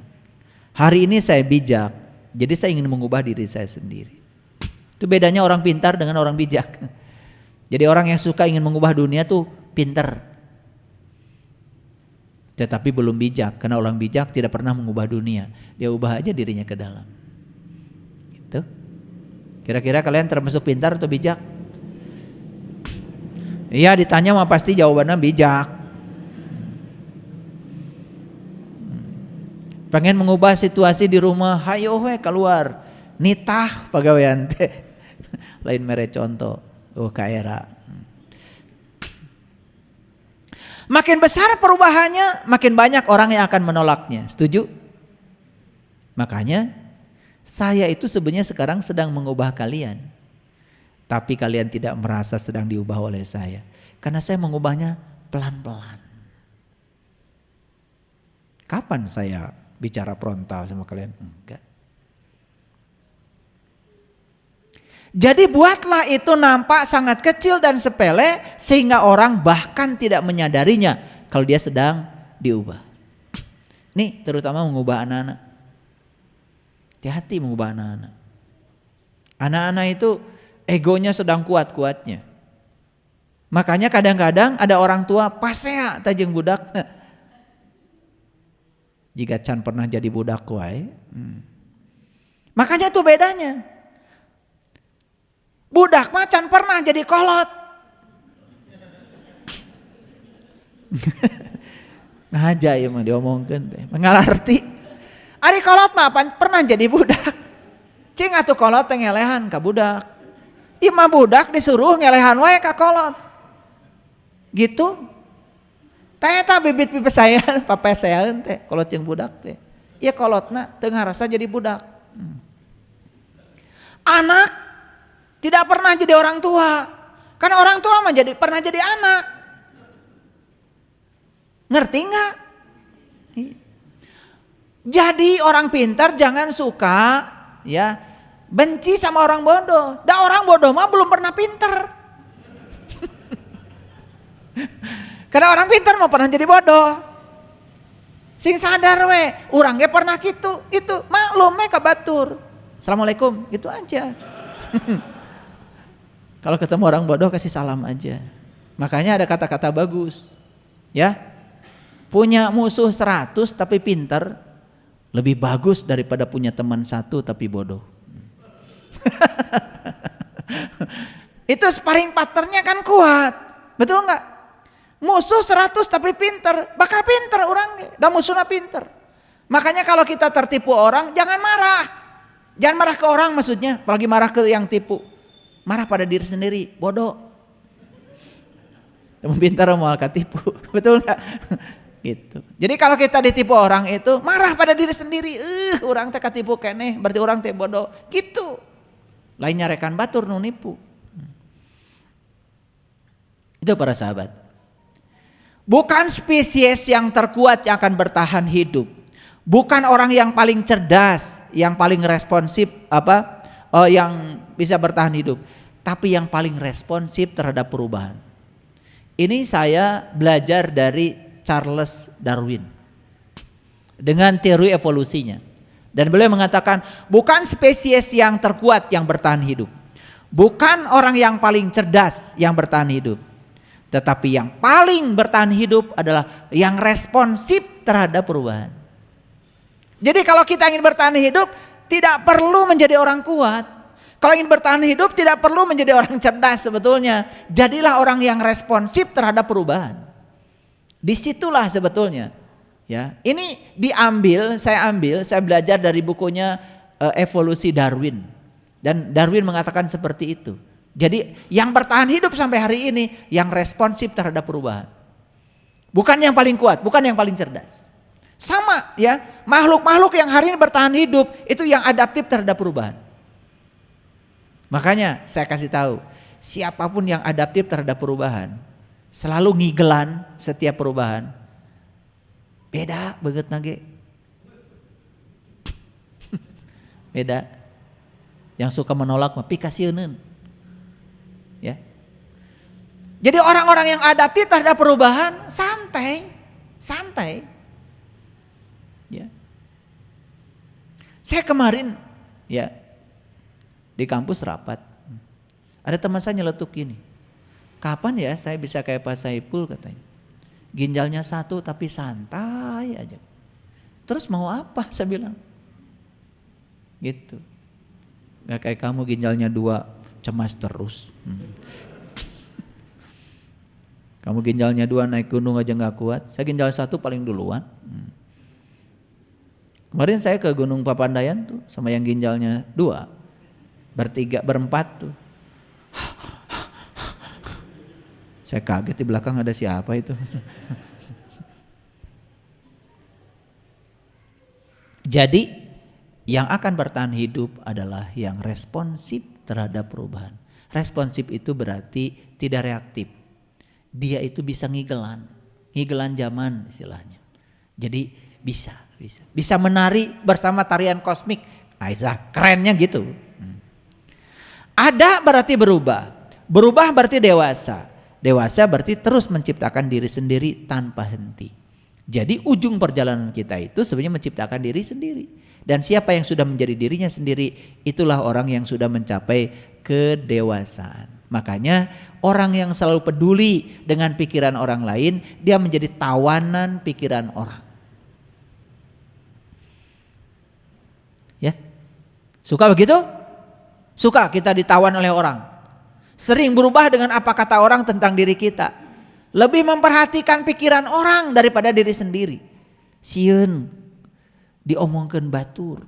Sieun dipikiranku batur. Buat apa? Kita jadi tawanan orang selamanya. Ya, berubah sekarang. Jadi kalau mau disebut eksis, ya harus berubah. Berubah berarti menuju kedewasaan. Ciri orang dewasa, tentu saja dia menjadi dirinya sendiri. Gak pernah jadi orang lain. Cinta mengubah kekasaran menjadi kelembutan. Mengubah orang tak berpendirian menjadi teguh pendirian. Mengubah pengecut menjadi pemberani. Mengubah penderitaan menjadi kebahagiaan. Dan cinta membawa perubahan. Saya sudah bilang tadi, perubahan kan tadi 3. 1 apa? Cinta. Yang kedua apa? Harapan. Yang ketiga optimis. Ini salah satunya cinta. Betul nggak? Cinta bisa mengubah kekasaran menjadi kelembutan. Betul? Ini saya kasih tahu. Orang sekasar apapun kalau dilembutin, lembut. Ada ruang dan waktunya. Orang yang tidak berpendirian bisa jadi berpendirian teguh. Orang yang pengecut bisa menjadi pemberani. Orang yang menderita bisa menjadi bahagia. Itulah hebatnya cinta. Cinta yang saya maksud di sini adalah kekuatan positif. Dan kekuatan positif ada pada diri kita semuanya. Jadi kalau ingin melakukan perubahan, jangan tunduk terhadap kenyataan. Asal kita yakin dan selalu di jalan yang benar, lanjutkan. Jangan tunduk pada kenyataan. Ini contoh. Banyak kan orang yang suka membicarakan kenyataan. Negara kita begini, begitu. Betul? Ari manehnya naon? Kan banyak yang begitu. Betul? Terus aja mengkritik pemerintah. Ari maneh nyenaon? Kan ada orang yang kerjanya terus aja menyerang orang, dirinya sendiri gak bikin apa-apa. Banyak yang kayak gini? Banyak sekali. Lucu kan? Seseorang tidak akan memperjuangkan perubahan dari ketidakbenaran menjadi kebenaran ketika yang harus ia pelihara adalah kemapanannya, yaitu ketidakbenaran. Karena ada orang walaupun dia tidak benar, tapi dia merasa mapan dalam ketidakbenarannya, tidak mungkin memperjuangkan kebenaran. Betul nggak? Kan banyak ya, orang yang mapan dalam ketidakjujurannya tidak mungkin memperjuangkan kejujuran. Dan sekarang kan terjadi situasi ini, betul nggak? Saling membela untuk menutupi kebobrokan masing-masing. Gitu lah. Ketika ada satu orang yang jujur, pasti akan dimusuhi. Makanya saya kasih tahu sama kalian, dalam sebuah komunitas yang tidak jujur, ketika kalian jujur, insya Allah kalian akan terasing.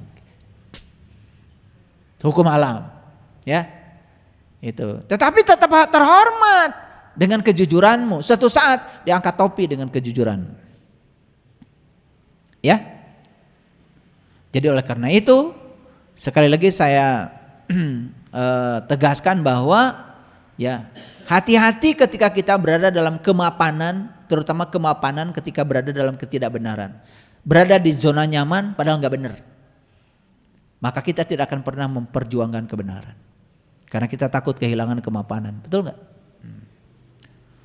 Jadi jangan bertempur dengan pasukan yang teratur. Jangan memukul formasi-formasi yang kuat. Inilah yang dimaksud dengan mengatur perubahan. Nih, situasi di luar kita memang berat, sudah sangat teratur, kebohongan diulang-ulang bertahun-tahun kan dianggap kebenaran, sudah teratur itu. Jangan bertempur dengan pasukan yang teratur, jangan memukul formasi-formasi yang kuat.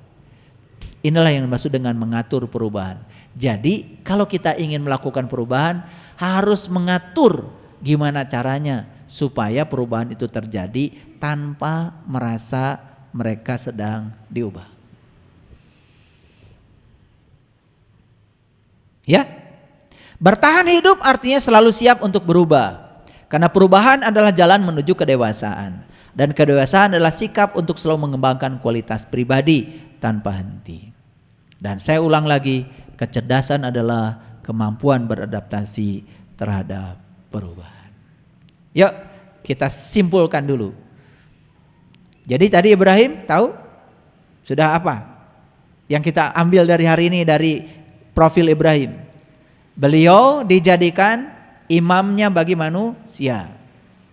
Supaya jadi imamnya manusia, beliau diundang ke Baitullah. Betul? Untuk memanunggal dulu dong dengan sang penciptanya yang mengutus beliau ke semesta ini. Diundang ke tempat yang aman. Dan setelah itu beliau mencapai puncaknya kesadaran. Ketika beliau sudah mencapai puncaknya kesadaran, lalu beliau melakukan perubahan. Kemana perubahan yang beliau lakukan? Ke dalam. Apa yang dikampakin pertama beliau? Patung, gambar, foto. Ya, kampakin dulu. Karena itu semua simbolisasi dari ketidakmauan untuk berubah. Dan saya bilang tadi, banyak orang yang berada dalam ketidakbenaran, tapi dia berada dalam kemapanan dalam ketidakbenaran, tidak akan menyuarakan kebenaran. Banyak orang yang mapan dalam ketidakjujuran, dan ketidakjujuran sudah memberikan begitu banyak kemapanan pada dirinya, tidak mungkin menyuarakan kejujuran. Setuju? Oke. Kesimpulannya, yuk kita ikut berpartisipasi dalam perubahan. Caranya apa? Rubah diri kita ke dalam. Kita tetap harus selalu optimis. Kita tetap harus punya cinta. Kita tetap harus selalu punya harapan. Siapa yang bisa mengubah hari esok? Adalah orang yang melakukan perubahan di sini, saat ini, sekarang. Tidak usah menunggu. Ingin bahagia? Putuskan saja sekarang bahagia. Jangan menunggu bahagia. Karena orang yang menunggu bahagia selamanya menunggu. Terima kasih.